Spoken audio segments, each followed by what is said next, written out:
Yeah, listen, it was funny because you look at some of these other coaches I know, like from the coaches from our conference, right? I guess, Morris bought in significantly more than we did, to Oklahoma State. Golish at Auburn bought in significantly more than we did. And so some people said, well, do you wish you bought in more?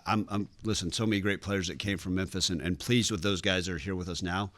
They're working well. One of the things I found is how well they're getting along with these other teammates, right? Like I'm glad they still hang out with each other some, but they've just really have been invested not only in this community but their teammates as well, and they've done a great job.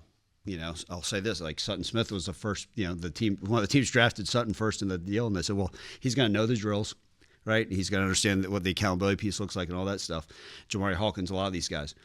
But it's been fun with some of those guys. You mentioned Matt Adcock. They've also bought into the special teams aspect of what we're trying to get done here. I know you guys will meet with Chad Lunsford later. Like, they've been so excited to, okay, what can we learn on a special teams aspect? We can't forget that. And so it's been great watching those guys.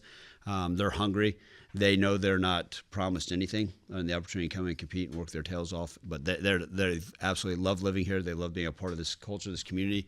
And again, that's credit to you guys. That's credit to the fans. They've been so appreciative. You guys brought Tim Cramsey with you back over from Memphis. Does that maybe help with the install, just having those guys who are familiar with the system? To an extent, for sure. I think there's, if I'm one of those young men, right, I'm 22 years old and I'm going maybe into my last year of college football. Who knows what the last year of college football looks like anymore, right? But presumably the last year of college football for these guys, there's comfort in knowing, hey, I understand this offensive scheme.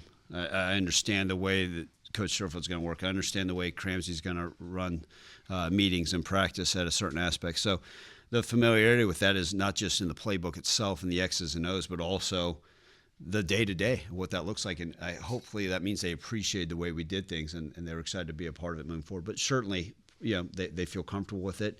It allows them, AJ has been talking to KJ about some different reads and going through those things, right? Jamari Hawkins is taking some of those receivers, not just the freshmen, but some of those other guys that may be saying and taking, CJ Brown saying, hey, on this route, we want to get one more step here because of this, and this is why. And so that's been fun to see. Last one, Armando. Hey, Coach. Matt here. Speaking of the offseason, there's been a handful of programs across the country that kind of went away from the spring game format. Just what went into your thought process of having that spring game this offseason? First and foremost, it's another opportunity for us to go out. We're going to do a scrimmage anyways, so let's do it and put together in a good format. And secondly, I think we owe it to the fans. I think it's a great opportunity to showcase our fans what we have, what we're all about, to open it up to the public so they get a feel for it.